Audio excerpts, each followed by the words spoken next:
Welcome back to the My Latin Life podcast. Since 2014, My Latin Life has been your trusted guide to traveling and living in Latin America. Our guest today is Coach Chad Masipo. He moved from California to Chile. And so this episode is going to be all things Chile from just a local guy's perspective who's getting involved in the local community. He's working with baseball teams down in Chile. And we welcome Coach Chad to the podcast. Hey, Vance, great to be here, and thanks for having me, man. Look forward to an excellent conversation here, man, about the underrated country of Chile. Yeah, that's basically what we want to do, is uncover some intel about Chile for people who listening to this. They're probably interested in the country as an expat, a digital nomad, maybe a retiree, maybe a family that they're just looking for something new. So maybe just tell us so we get an idea. How long have you been in Chile overall? Like, how many years have you been going down there?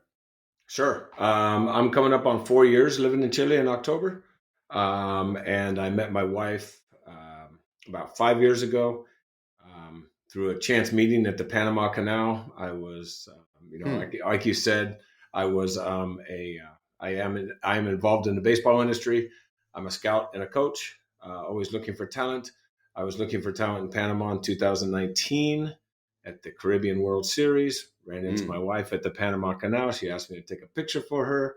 The rest is history, as they say. And I ended up moving to Chile 2 years later. So, I've been there for about 4 years now. And it's a very underrated country. I really enjoy it. The people are extremely nice.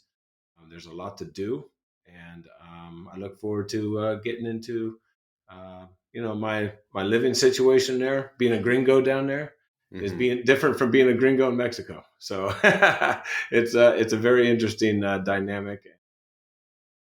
Yeah, that's pretty much how it goes, man. Yeah, I imagine it's similar in some ways. How you're on the Pacific Coast. You're just on the Pacific Coast on the other end of the Americas. Basically, Right. It's like kind of the same time zone, straight shot south. So I feel like for Californians, it's almost maybe an easier adaptation than maybe like an East Coaster that's used to pointing the other direction. Yep. But That's a very good assumption, man. I actually, it felt very natural to come into Santiago, is where I live, in the capital, and so because it has four seasons, and I'm from Northern California, San Francisco Bay Area, and so the weather is quite similar, believe it or not. And so, but the yes, being on the coast, Chile has the longest coast of all the countries. So anytime you want to get to the water, you can. Now it's really cold water; it's different. But anyways that you want to, anytime you want to go to the water on the coast, yes, it is it's easy access, and a lot of cool small towns that we can talk about.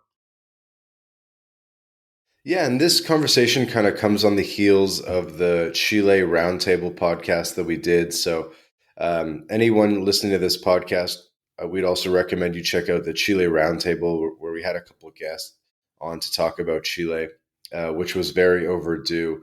And in that episode, we talked a lot about spots. I'd love to ask you more just about like the vibes, cultural shocks that you've noticed, adaptations that you've made. I'm sure you learn a lot about yourself in the process of living abroad. And what are some of the things that you've noticed along the way? Yeah. Yeah. Nice question, man. It's a little. I mean, at first, man, you're like, okay, I'm dropping myself into another country. I have to learn the customs, learn the culture, and what I've learned about myself, man, is that I'm adaptable. Always been adaptable, but I never lived in another country before. Traveled extensively, but to set roots into a country, to learn the local customs, like I said, your neighborhood, it's really it's challenging, but it's exciting. I look at it like that, in the way of you know getting to learn. My Spanish is better every day. My just the way that people carry themselves down there, Vance, is Hmm. very different from the Mm. United States. Very different Explain from that. California. It's a it's how they go about life. They're very simple, very cultural. What I mean by that is they have their customs and they don't drift away from them very much. Be it what they eat, how they carry themselves in the streets. People don't make Chileans are very interesting. They're very conservative on the whole. Not every one of them, but they're very they don't make eye contact with you a whole lot when you're walking Hmm. down the street. But when you get to know them, when you have to you have to bring up the conversation. You have to start the conversation.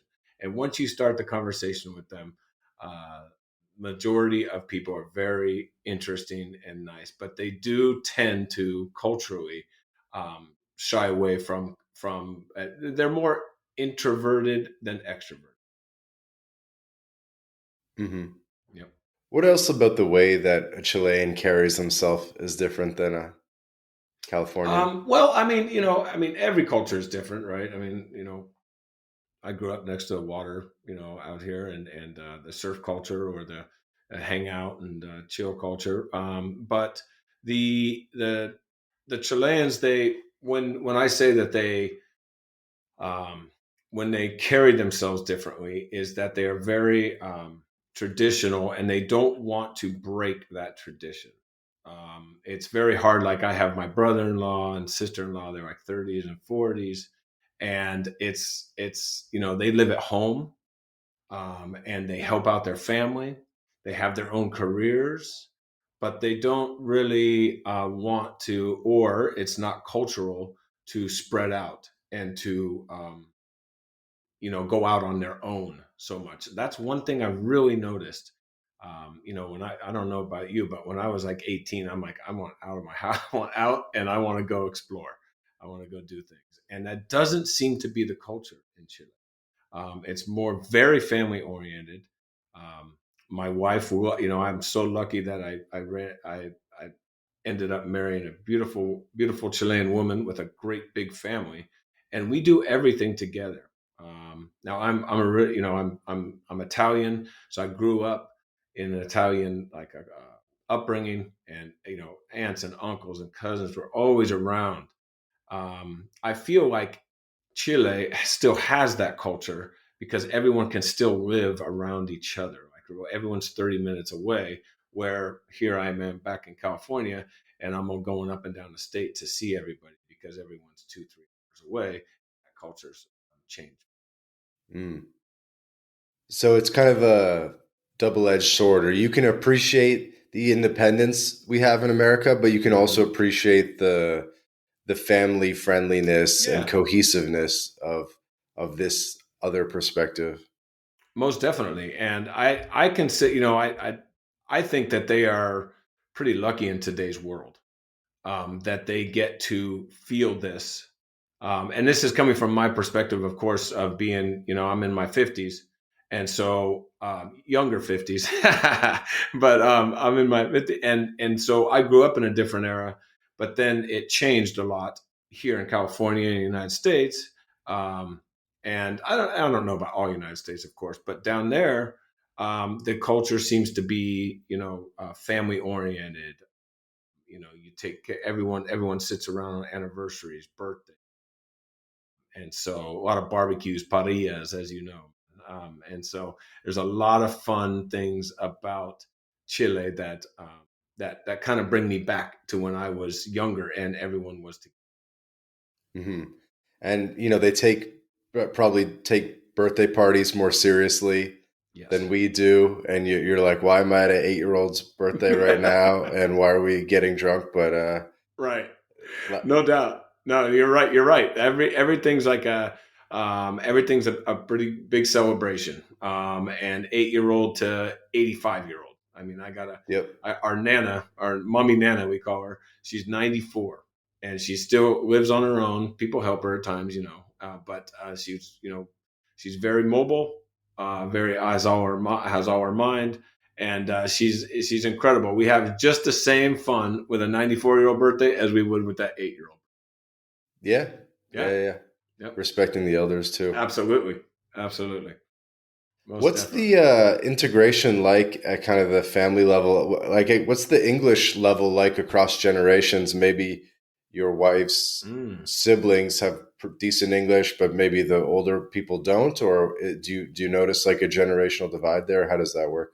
Yeah, absolutely. I noticed a generational divide. The My wife's parents don't speak hardly any English. The grandparents, zero. In fact, we have an auntie, Tia Wee Wee. That's her name. She will not speak English. She does not want to. She does not. Like we've tried to, as there were a couple of words, she goes, no, no, no, español, español solo. And that is from my experience, their culture in the way that they were brought up. But the younger generation, my wife spoke a little English when I met her, but now she's taken a lot of classes. We speak English in the house, which is very, good for her. Not great for me learning Spanish all the time. But long story short is that she is much more fluent in English. And her brother and sister, which I mentioned earlier, they speak fluent English. So, they're 30 and 40. So, yes, it does by generation get more and more, more interested in the English language. And it's funny you mention that, Vance, because I'm noticing more and more the last few years where I go into different restaurants or cafes or parks, museums, stuff like that, that more and more people do speak English down there. The younger generation. I think it's something that is changing a lot. And what kind of reaction do you get when you say you're from California? uh, they get like, they're like, wow, you're from California? Like, like, okay, man. And they're very interested in the lifestyle, very interested in, telling you how you grew up there. But most of all, they just know certain things about California, right, from the movies, stuff like that. Hollywood, Los Angeles, San Francisco, that they're just the big general parts of California. And everyone says, oh, so you surf, that kind of stuff. And I say, well, I can, I body surf, and I did a little bit bodyboarding before that, nothing extravagant. But it's just that culture that it's very interesting to them because there's not a lot of California. There are more gringos I've seen in the last couple of years, but not many Californians. So it is something that is unique. Definitely.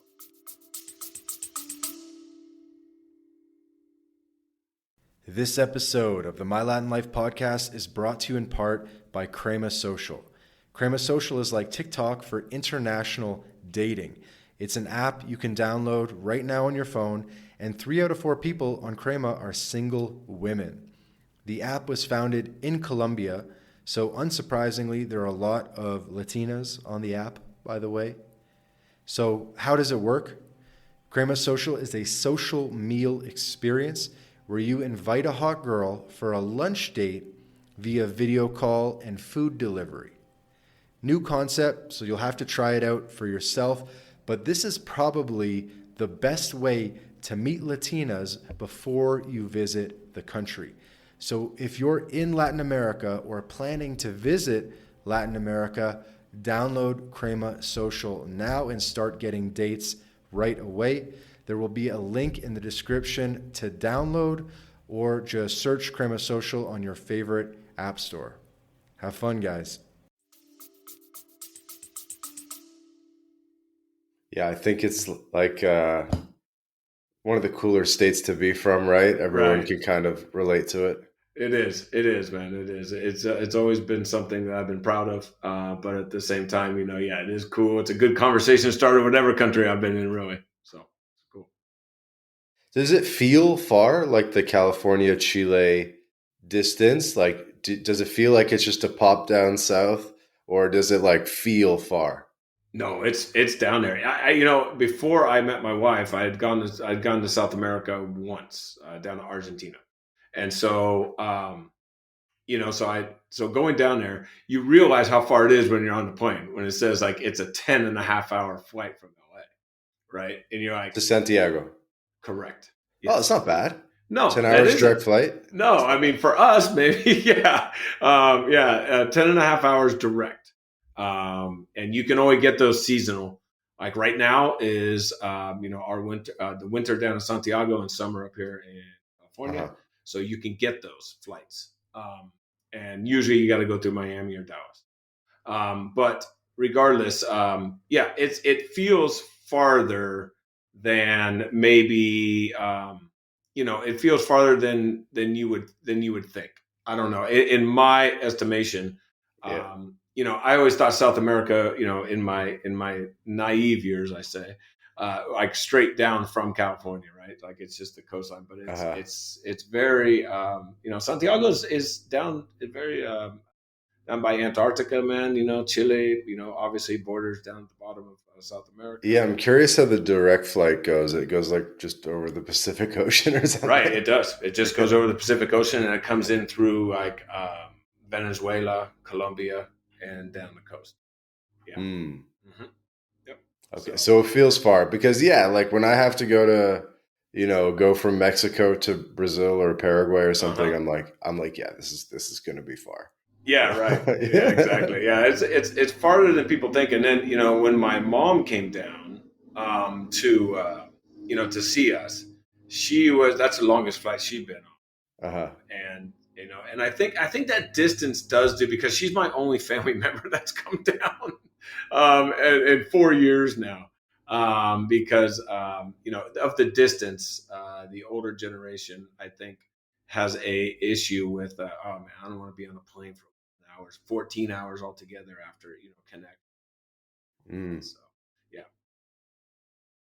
Got to get the business class or something. I don't know. I know. We do get mom the sleeper, man, for Yeah, sure. you got to get mom, get mom the sleeper, Oh, boys. mom's in the sleeper, dude. No doubt about it. We got to take care of mama, most You and definitely. me were in the back of Dude, I'm in the the economy. I got, we're beside the bathroom or something. right, exactly. I'm like, man, yeah. If someone flushes that toilet one more time, I swear to God. So tell me about the baseball stuff. So Sure. you've been, it sounds like, responsible for growing the sort of baseball presence in I could take Santiago and some Chile. credit for that, Some definitely. credit, Yeah, okay. yeah, right, right. No, I could take some credit for that, but it's a whole host of people that have now, because of the love of the game. I grew up with the game, Vance. It's like I played in high school. I played ever since I was a kid. I went. I'm 5 year Marine. I went in the Marines, came back out, and my body was in good shape to go for tryouts, and I ended up making a team in the minor leagues. Hmm. So, long story short, is baseball is a very big passion of mine. And when I got down to Chile, I said, "Okay, man, I have to find something I love down to do." And I hooked up with a local coach who's Chilean that put out on. He said, "Hey, I'm looking for coaches to help me start a little league down here, a sanctioned little league that we have in the United States, but there wasn't one in Chile, or one that was before, but it had been, had ended, and now wanted to restart it." Long story short, I helped him get little league going down there. We started off with like 2, 3 teams. We had to clean up this municipal park because the fields, this is the problem, Vance, and for baseball down in there. The fields are all for what? Football, right? Soccer. Hmm. So there's very limited fields for other sports.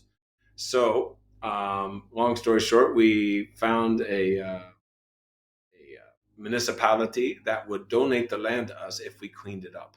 So it's a park that Hmm. was just overturned, had trash, had all this stuff in there, rocks. I mean, just like just.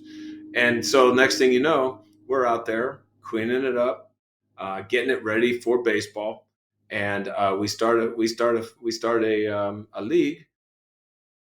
And the long story short is that now it's 4 years in the making. We travel for tournaments under the Chile flag to Little League tournaments in Puerto Rico, Honduras, Guatemala. Uh, you know, it's Colombia, Mexico, and we have over 500 kids now, mostly Venezuelans. Are because where we put the community is in a Venezuelan community, and they are very big baseball fans.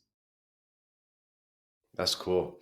Yeah, I was just talking to someone the other day about how it's something like the MLB's winter training facility is in Peru or something like that, or there's like a big facility in Peru where a lot of people train at.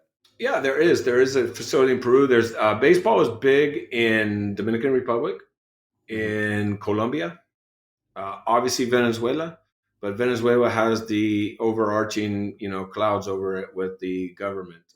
Yeah, hard to travel there. Right, sure. And so, but they have, MLB is expanding a lot into smaller countries, but the Dominican is usually the hub that is changing a little bit. Panama is coming on. And and Puerto Rico obviously is a U.S. territory, but it's a hotbed for baseball as well. But no, baseball is coming to South America, and it's pretty exciting, man. I've sent, like I said, I do some scouting, and through my contacts with Major League Baseball, I've sent a couple kids from Chile that I've identified to different camps in Colombia and Panama to see if they can maybe make it up to the next level. Because our competition in Chile is, we only have a certain level of competition, and then we kind of max out. I try to identify a couple kids, give them an opportunity in their life to maybe make a better life for themselves through baseball. Hey guys, quick break from the episode to tell you about BitRefill. BitRefill allows you to shop online and in person without banks, converting your crypto directly into merchant balance. We're talking gift cards to Nike, Amazon, Apple, Airbnb, Hotels.com, and many more, all paid for with crypto. BitRefill offers more than 10,000 gift card options in 180 countries all across Latin America, including Brazil, Colombia, Mexico, Argentina, El Salvador, and many more. You can also apply the code MyLatinLife at checkout to get 10% back on your first purchase. Go to bitrefill.com for more information. Yeah, that's pretty cool. I don't know why, but I'm just thinking of like a jungly Dominican Republic baseball diamond where it's like, beyond, it's like literally like jungles and like maybe monkeys. It is. I spent some time down there before 2019. I went to the Dominican because I wanted to see baseball in the raw. I was living in San Francisco for a little while, doing some side jobs for the Giants, San Francisco Giants, and I was like, man, I want to see real baseball in the raw, man. And so, you're exactly right, man. I've been through the Dominican, La Romana, Santiago, Boca Chica, all these hotbeds, and so it is quite the scene. It is quite the interesting. You walk in these neighborhoods. I was lucky to meet a local buscon, which is a coach, but he runs the neighborhood, and that's how the baseball community runs down there. Is that these local buscons, they are trainers slash coach slash agent slash everything, and they receive these kids that they think are going to be able to sign a major league contract, and they house these kids, and we can get into that more if you want. I don't know on this podcast, but the fact is that they house these kids, they train them for the simple fact of them signing major league contracts when they can at age 16. But yes, I did travel around with the neighborhoods in the old buses on the back of motorcycles, dude. Going to these fields in the middle of nowhere, through Haitian neighborhoods, and watching some incredible baseball. But these kids they don't have the talent. I mean, they have the talent. I'm sorry, they don't have the exposure that a lot of kids have, and that's one thing that I've tried to try to alleviate. I have some online platforms that can connect them with different scouts in different countries. So it was quite the experience, man. Yes, you're right. Yeah, I mean, we've had guys come out of the jungle, dude, during the game, man, with machetes to come watch the game because they're working. And we have cows coming across the field, man. We got to stop the game. Oxes, I mean, it's incredible, man. It's an incredible experience. But these kids are so much. They love the game. They play it since when they were kids. Real young, when they have nothing, and they make sticks into bats, take rocks, find some tape, make a ball, that kind of stuff. Definitely. This is cool. And it's definitely a more fun place to watch a game as well. I'm sure like the beer is flowing. People are yelling like crazy. Like it's not as reserved as it would be in the US, right? No doubt, no doubt. I always say Lidom is the professional league in Dominican Republic. If you get a chance to go to a Lidom game, it's not just a baseball game. It's a straight party. Okay. I mean, every inning you got the announcer pumping up the crowd, and they have fun. They have fun at the game. The players get into it. There's a lot of enthusiasm, a lot of excitement, and it's quite the event. Baseball in the Latin American community is a lot more energetic than it is here in the U.S. I just went to a Giants game a couple days ago, and it was great. I love the park; it's fantastic. The Giants won on a walk off, which was great. The crowd went a little crazy for them, but yes, it is a lot more exciting. I believe in like the Dominican Republic, even in Chile when we have our games. They're very, very competitive. The parents get into it. The horns come out. It's an event. Because in the MLB, they don't have cheerleaders in baseball, I don't think. No, they don't. No, never have. But down there, I know in Mexico they do. Yes. Yep. Mexico and Japan, South Korea, they've had cheerleaders forever.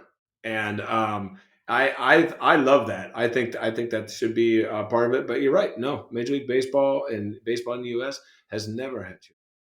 Never that I can remember. They've had ball girls. They have mascots running around taking pictures with kids, but no, nothing like a cheerleader. They just do it over the sound system now, which is all artificial and very loud. It makes me think about how there's a lot of guys that they want to go to every baseball stadium in the US, and that's like a common thing. They want to see a game at all the parks. But imagine only going to the US stadiums and never seeing a game in the Dominican or never seeing a game in Japan. It's like you're really missing something there. Absolutely. You are missing out on so much. And that's why I kind of put myself into the Dominican on my own, because I knew I had to experience something new. And yes, you are just missing baseball in the raw. You're missing where it came. I'm not going to say where it came from, but I mean, you're missing the origins of the excitement and how baseball, really changes a lot of people's lives. A lot of sports do, but we're just speaking about baseball. But the fact is that yes, it is more exciting. It's more community oriented. I don't see that in the United States as much anymore, which is something that it's obvious. What do you mean there? How do I say? There's more togetherness in Latin America.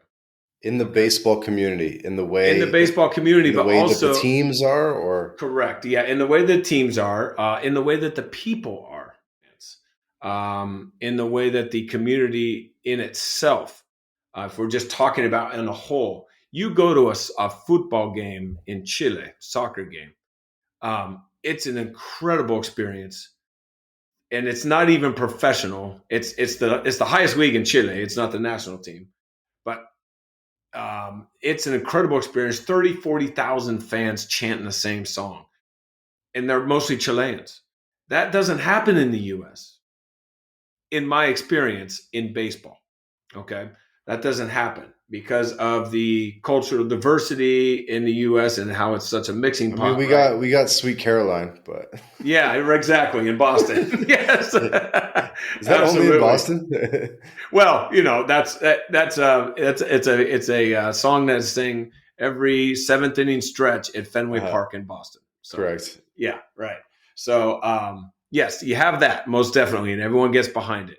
I'm talking about throughout the whole game, Yeah. from first pitch to end to the last out. You have songs, you have traditions, you have enthusiasm, and when I was a kid, I used to go to a game by myself, say in Oakland, California, where the A's were playing.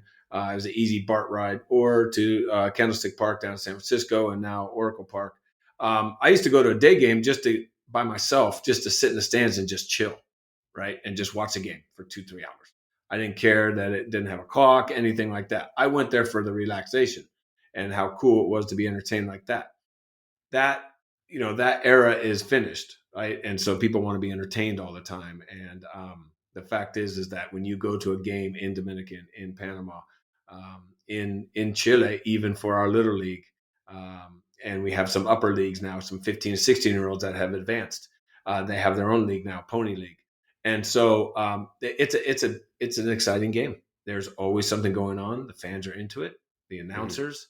It's pretty interesting. It's pretty cool concept.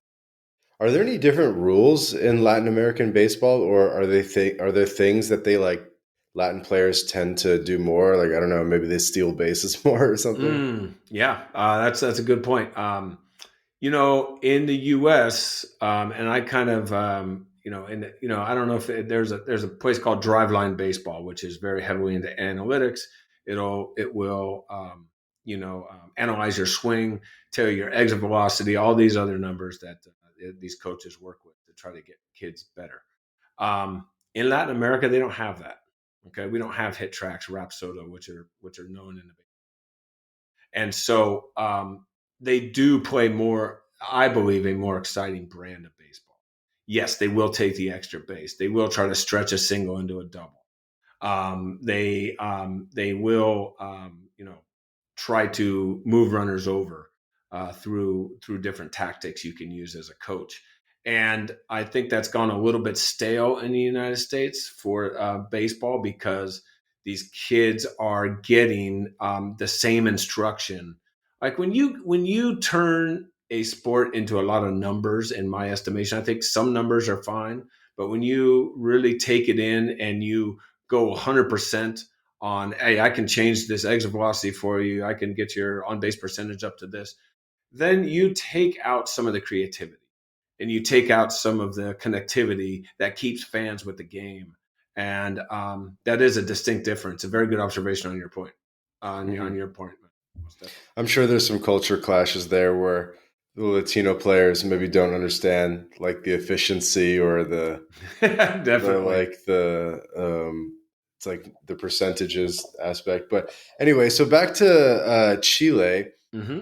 So tell me about this Venezuelan neighborhood Yeah. in Santiago. Are you coming down from the hills from your mansion in the nice No, area, and no. then you drive to the Venezuelan Uh-huh. area, or paint the picture for us? Sure, most definitely. Yeah. I mean, we have all kinds of different neighborhoods in Santiago. Santiago is huge. It's like spread out like Los Angeles. It's not easy to get around. They got a couple freeways, but they're older and they only have two or three lanes, and you have to pay for them. So not everyone uses them. Anyways, yes, there is. I live in an area called Providencia, which is I would say middle class, maybe a little bit above, but it's a walkable neighborhood. It's cool, but there are areas where a lot of expats and gringos hang out. Las Condes, Vitacura, La Reina, that kind of area, and they are up in the mountains a little bit higher. Lo Prado, which is the Venezuelan neighborhood I speak about, where we started our little league. Lo Um, Prado. Lo Prado, Okay. Prado. Yep. So Lo Prado is a municipality in Santiago, and it's more of the working class neighborhood. I Um, found it. yeah, there you go, man. Pudahuel, Pudahuel, yes. Uh-huh. Lobesa, Parque La Hondonada. And Parque Lago Nanada. We are at General Bustamante is the road. Municipality is Lo Prado, and we play in all different. We have different fields now that we can use because of our success in Lo Prado. Now we can go to San Ramon, Pudahuel, and kind of share fields with the soccer crew. So, no, the Lo Prado neighborhood is a very cool neighborhood. It's a Venezuelan neighborhood. See, there's a lot of Venezuelans in Chile. Hmm. Over the years, immigration, because around the world, because of their terrible government situation, they've come down and they've found a haven per se in Chile. Hmm. And so they have, they have a neighborhood there, and so it's a working class neighborhood, Vance. It definitely is, and so it's a lot where we find a lot of baseball players because in Venezuela the national sport is baseball, not soccer. It's one of the only, probably the only South American country where that. It's actually rougher than I was kind of expecting. I Yeah, mean, it is. I say working class. It is like the pretty. roofs are like metal shingle roofs. Yeah, there's a lot of poverty around the area, but there's also like a working class part, and so it is a shock to a lot of people. It's funny. I'll tell you a quick story. Is like I work with kids in Vitacura, Las Condes, and it's with the U.S. Embassy. I worked with them to get kids out there playing baseball who want to learn. My goal is to get Chilenos out there to learn to play baseball. It's been very hard because they're so they grow up playing football, and so it's very hard to get them out there. So I started like a free clinic to get kids out there. I started getting kids from everywhere because the embassies are out there.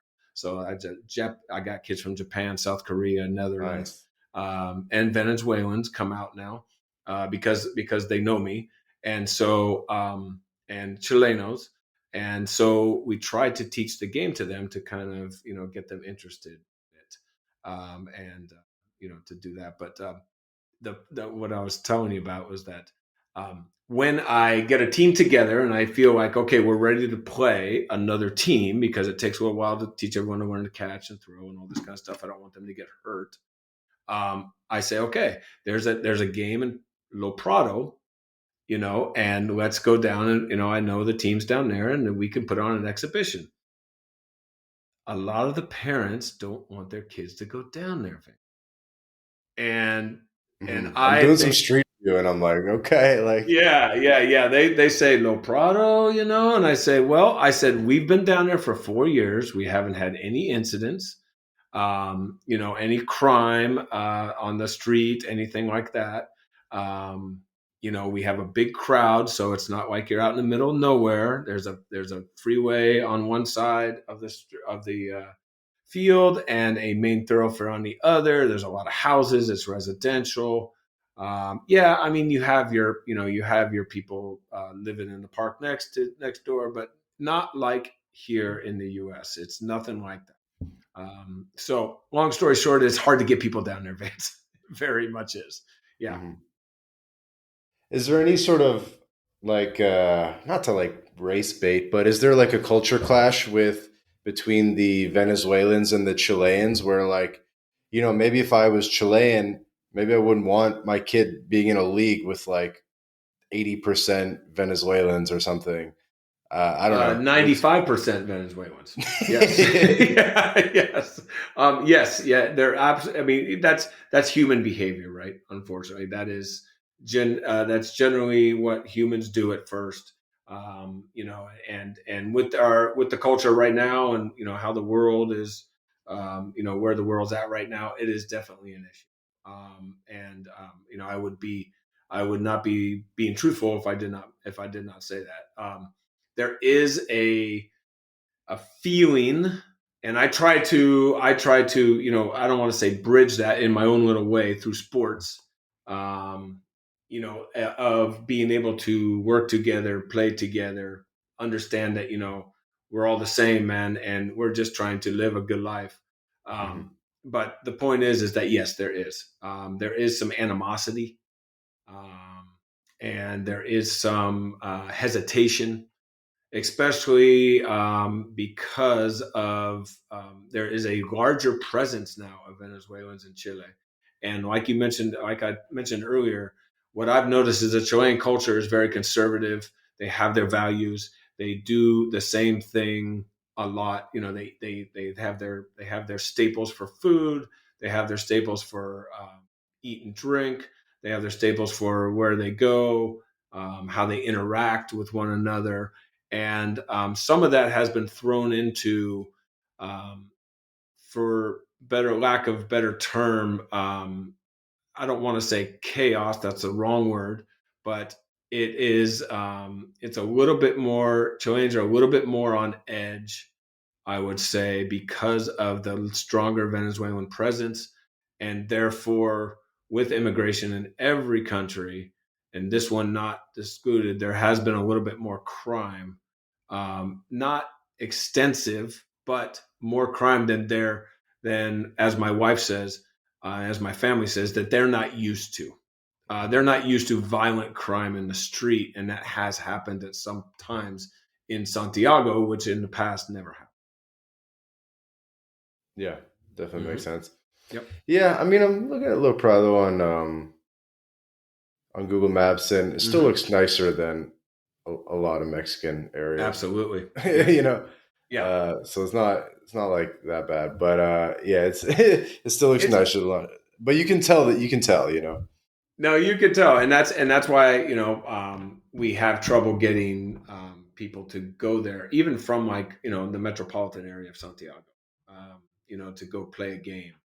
And then when they do, they realize, hey, this isn't that bad, but it's just getting people there, is a tough sell. How was it sourcing equipment into Chile, like getting the baseball bats and Mm. the baseball shoes? Because Yeah. I like what was that No, like? it's I it's mean, tough. It's tough. And Chile, as I don't know if other countries have this, if you've experienced this, when you import things into Chile, man, you pay a good tax. They mhm. tax the heck out of stuff, man. I've never understood that. I think, like, why would Chile not want to, open up business ventures, for entrepreneurs or anything such as that. But they tax everything. So yes, I have gotten donations. We, as Little League, we've gotten donations. We bought some down there, but it's not the best way to go because it's so expensive. The sporting goods stores for bats or baseballs, they have to import them themselves. So yes, it's very expensive. When I come home in our league, when I come home, I come back, I bring, like a bag or two of, like, our local Little League here in Martinez, California. This time, Ali Cepeda, man, shout out. He donated some cleats. He donated gloves, baseballs, some bats, helmets, but I can't take the helmets because they're just too big. But they have a few Wear down one to there. the airport. Right, exactly, man. Yeah, I can have me and my family we can all wear one, dude, on the way down the plane. Yeah. There you go.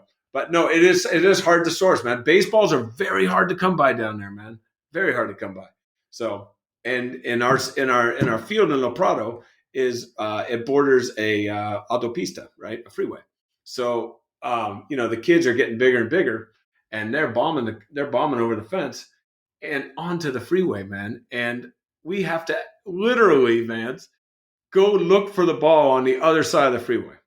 Okay, because we can't lose these baseballs because they're very they're like gold.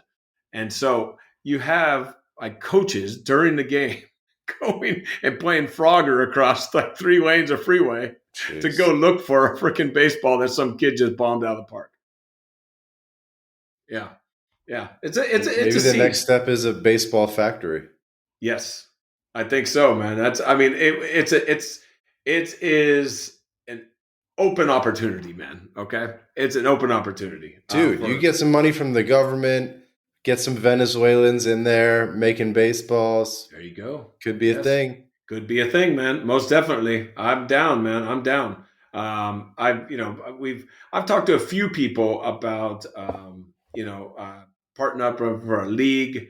I play a brand of baseball in my practices that's called speedball. It's a little bit different than baseball in the way that the kids are always moving and hitting a lot because kids love to hit and run.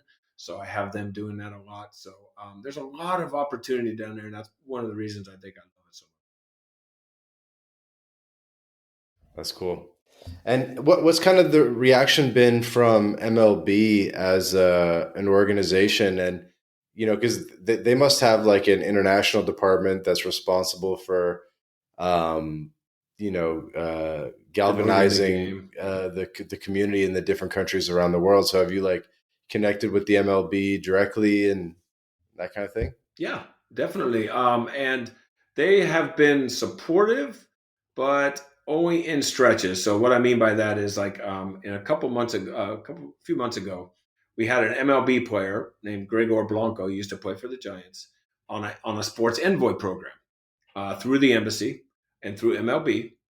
They partnered to bring him down. He's Venezuelan, and also Daphne Bravo, which she's a catcher from the Mexican national team, lives in Los Angeles, and they came down to Lo Prado and met all the kids and play and teach the game to a couple of university students who were interested in the game, but mostly for the kids. And yes, that's been NLB. That was a huge moment for Chile because it was the first one where it was the first time a Major League Baseball player, former Major League Baseball player, came down to Chile to promote baseball through the U.S. Embassy, through the diplomat's office, and also through their sports envoy program. So that was fantastic. My friend Raphael, who is the president of the Little League, who is a driving force in baseball down there. For Chile, he is Chilean. He used to play up in north, up near Antofagasta, Mhm. and so he's been adamant on getting more exposure for baseball. So yeah, that's a great question because Major League Baseball, is always trying to promote itself internationally because right now, actually, 30% of their rosters in Major League Baseball are international players. Hmm. Yeah, yep. 30% of the rosters in Major League Baseball right now are born outside the United States. So that's where the game's going. Very talented kids. So what do you think? Is Mexico City going to get a franchise? No, I don't think so. Was it baseball that they wanted the Yeah, franchise for? yeah. Yeah, Well, it I was mean, and football, American football. an American, or was it more NFL or MLB I mean, that the they wanted? NFL plays there. Baseball plays in Mexico City. They've had a few games down there. They usually choose the Dodgers and the Padres because I have a very strong Latin communities. So in Los Angeles and San Diego, they Hmm. go down there and play down in Mexico City. The problem with Mexico City is the altitude. It's Mm. extremely. A lot of people have gotten sick going down there for just a couple days. The players don't like it. They've complained about it, that sort Mm. of thing. I do not see that. It could change in the future because the Mexican League Baseball, La Liga, is fantastic, and it's moving up and up and up in the standings for talent. And actually, Major League Baseball is poaching, taking people out of the league to sign to Major League contracts. Really? Yeah. Okay. Oh yeah. Most definitely, man. So Do you have yeah. a favorite Mexican team?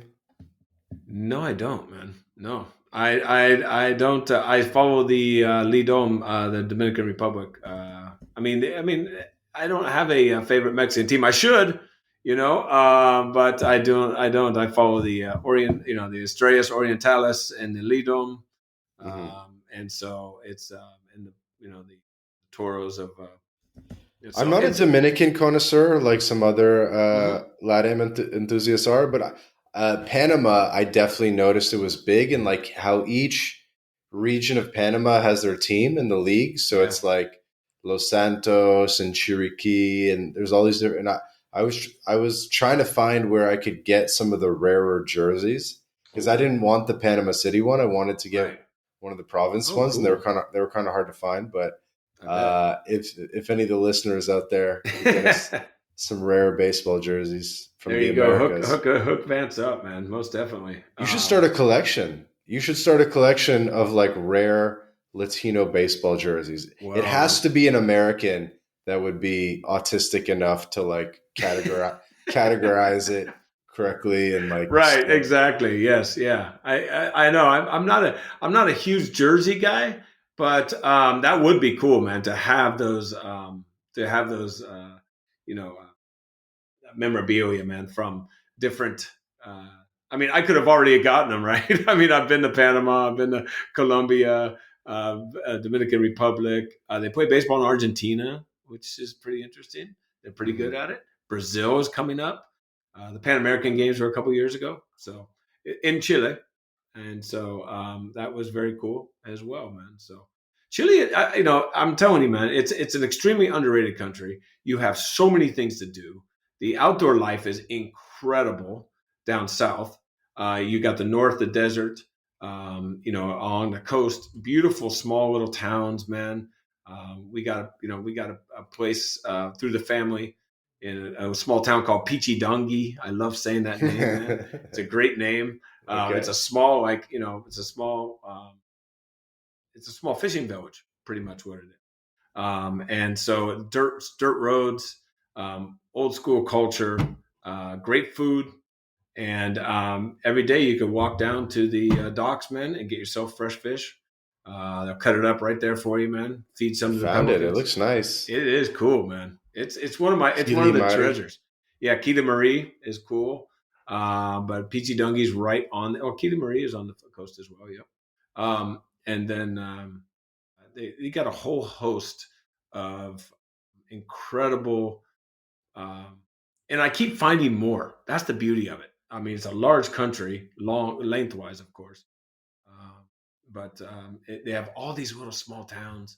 I like Pucón down south, Puerto Varas, Puerto Montt, and then the surrounding areas down there.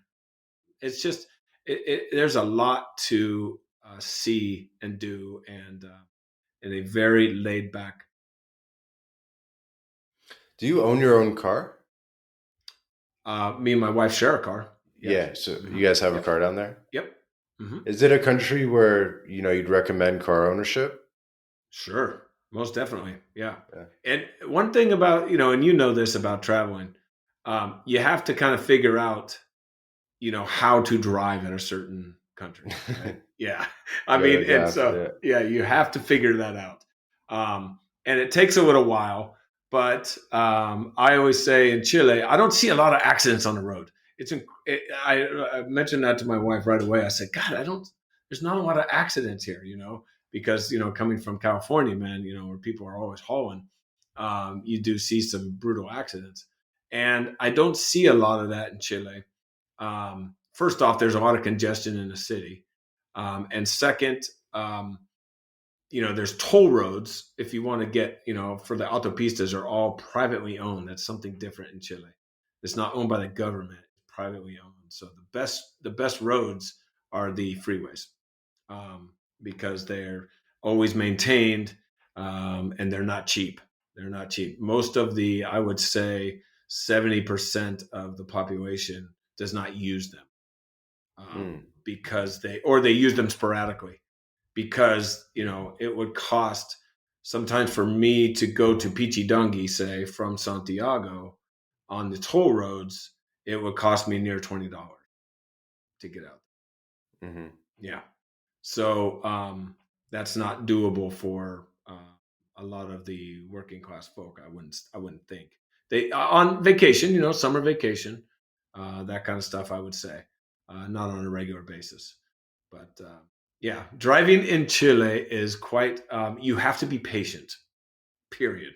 If you don't have patience, you will not have fun driving in Chile because everyone is pretty slow.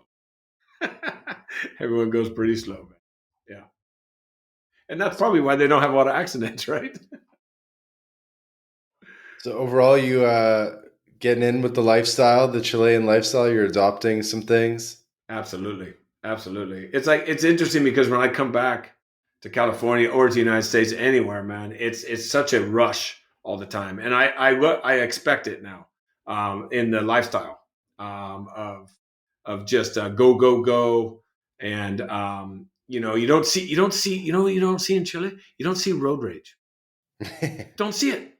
Nothing.